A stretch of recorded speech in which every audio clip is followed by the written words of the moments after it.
I don't think that it's really anyone's opinion at this point. Gaming only seems to be getting bigger, more ambitious, hyper detailed, to where we might as well at some point need to abandon the term video game and embrace the term simulation. This is because modern RPGs go further than just dialogue trees in a linear story that pull the player into predetermined outcomes. And if this is done, it can often come off as a very forced story and way too restrained or morally flat. Everyone notices that what was impressive 8 years ago today would be considered mediocre in light of games pushing turn-based combat forward, such as Expedition 33, games with cinematic QuickTime events like Final Fantasy 16, come and join me on weekdays for live streams, and now Crimson Desert. Very immersive environments, interactive NPCs, endless side quests, and a sandbox that truly brings the game to life. The play at your own pace formula seems to be very well received by the consumers. Consequently, this also means that developers are going to need to meet ever increasing standards of ever responsive, ever evolving, detailed, and dynamic worlds, and really dope combat systems that feel less like a mid-button mashing and more like a free roam Tekken. I think Crimson and Where the Winds Meet are truly the best examples of this. I remember back when GTA 5 and Far Cry 4, wait, is Far Cry considered a roleplay? I mean, kinda. I mean, I don't know. I think that's a topic for another. These were seen as setting the standard that would later become the blueprint for games like Horizon Zero Dawn and Red Dead 2. It's insane to think that this is like what the current expectation is as to like what games should be like. Even though by no means are these games easy to develop and take upwards of like 8-15 years plus to make. The first Horizon absolutely has still one of my best open worlds. Thriving ecosystems, a blend of oddly familiar yet strangely alien post-apocalyptic worlds that blended the modern world with this very primitive world. And I think that this especially worked to where I felt like I was exploring a world that felt oddly familiar, but then at the same time, like I was in between an alien world in which the familiar began to take a monstrous shape or form, had this very ancient and almost archaic sort of world-eating factor that I've really enjoyed and I think works like well. While we aren't quite in that Ready Player One future, these days video games are expected to feel more like a life outside of life. Look at the anticipation of roleplay games alone. It's projected to hit over 34 billion in revs by the year 2030. I can tell you, as a person who loves RPGs, what people are expected to see from this genre and why it's doing so well right now, especially in the year 2026. With ever-increasing standards, this actually doesn't get any easier to answer. What makes a good RPG is a very good question. Well, as the name suggests, should be a more heart-guided player experience, that players actively play a role into how the rest of the game unfolds based on their decisions, through their decisions. That'd be through open-ended dialogue, skill trees, through direct decisions that the players make in the world that should leave a lasting effect on the player, that will leave them reminiscing on the story for months or even years after the experience. It's the reason why we often come back to our most beloved classics.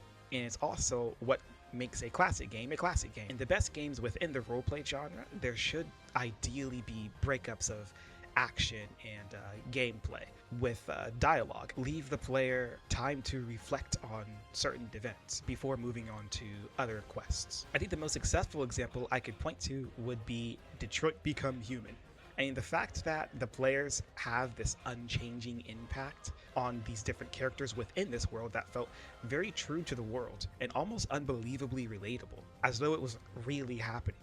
I think studios like Bethesda are in some real trouble in this area as well. Maybe in 2010 you could get away with having a light and somewhat forgettable main story with a huge open world and a variety of monsters, potential friends, recruitable NPCs, and endless side quests. Think Skyrim 2010s. And to this day, it's still my favorite game of all time. It left open endings that gave unprecedented replayability that no other game can match. But in 2026, I can't help but to feel like this game company is in deep trouble, seeing recent developments like Starfield, more like Empty Field, dead. inside. I don't know where the company's soul went. It just felt like all the soul and all the passion that was in Skyrim just, like, I don't know, dissipated.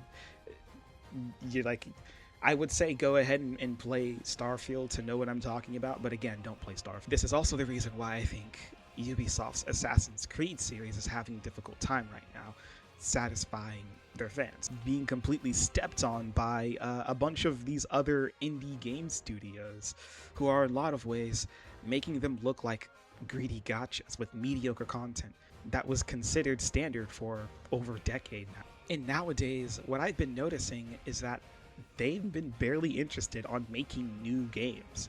And what they'll do is go back and like remaster an old game. Assassin's Creed Shadows and Mirage was just Assassin's Creed set in the Middle East and Japan. That felt like anything too, I don't know, remarkable.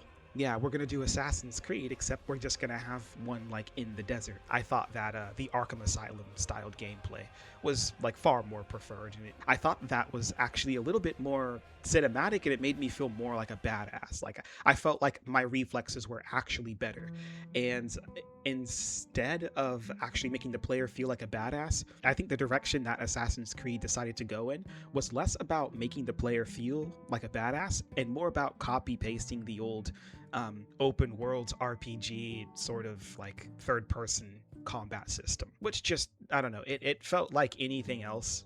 A good game is usually a combination between compelling stories which reinforce a particular structure of gameplay.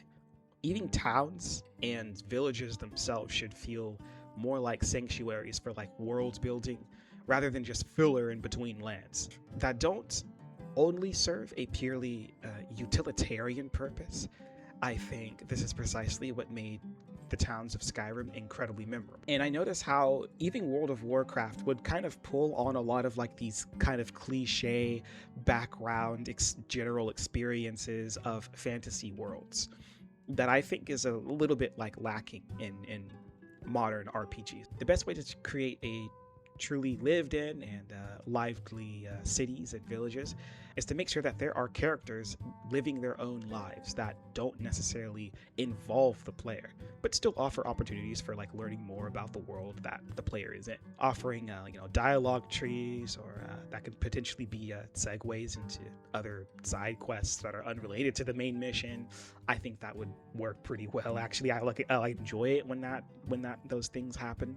In Red Dead 2, all the NPCs do seem to have their own like livelihoods, following them around all day, their own waking and sleeping cycles, their own unique ways in which they interact with the other unique NPCs, in particular the ways that are entirely specific to their unique roles in relation to those unique NPCs, to where it begins to feel a bit wrong to call them NPCs because they just feel so lived in.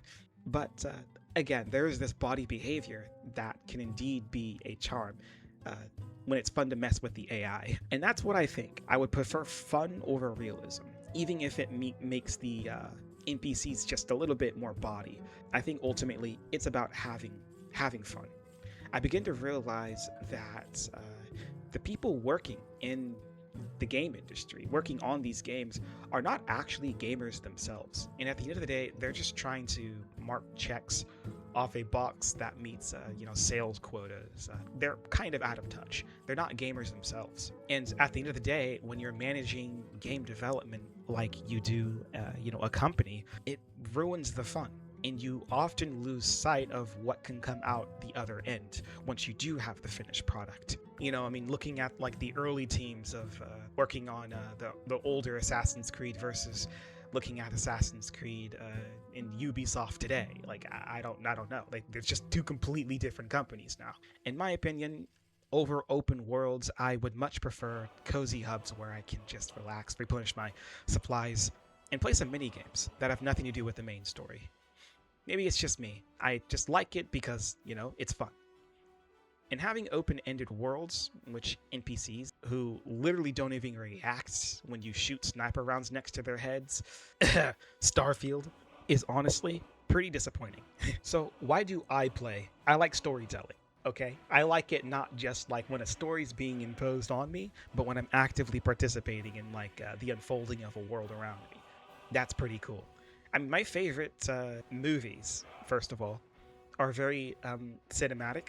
That would definitely be both, or I guess all three of the Lord of the Rings, as well as Alien Prometheus. I mean, second would be, I mean, I'm a nerd.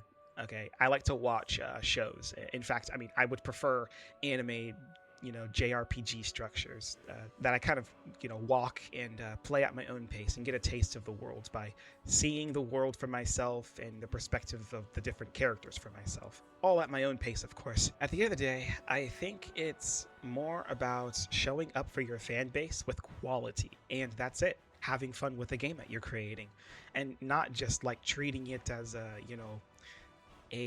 task to be checked out off of a box, right?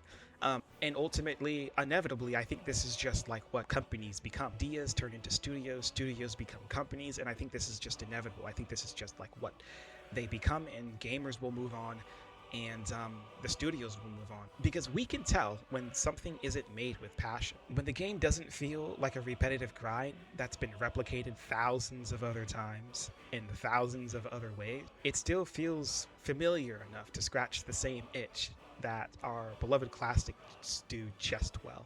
A good roleplay experience knows what the players want, and ideally should give them the tools to make it possible for them to experience that. A satisfying gameplay loop, something that makes you enjoy the process of progressing in the game and leveling up and exploring the world.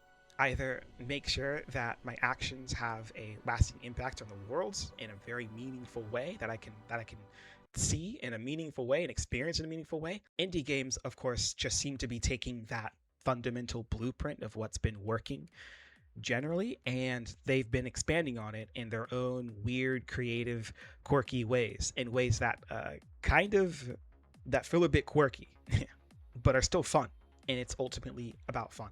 Anyways, these are just my thoughts. If you had any opinions or thoughts you would like to share in the comments below, feel free to do so.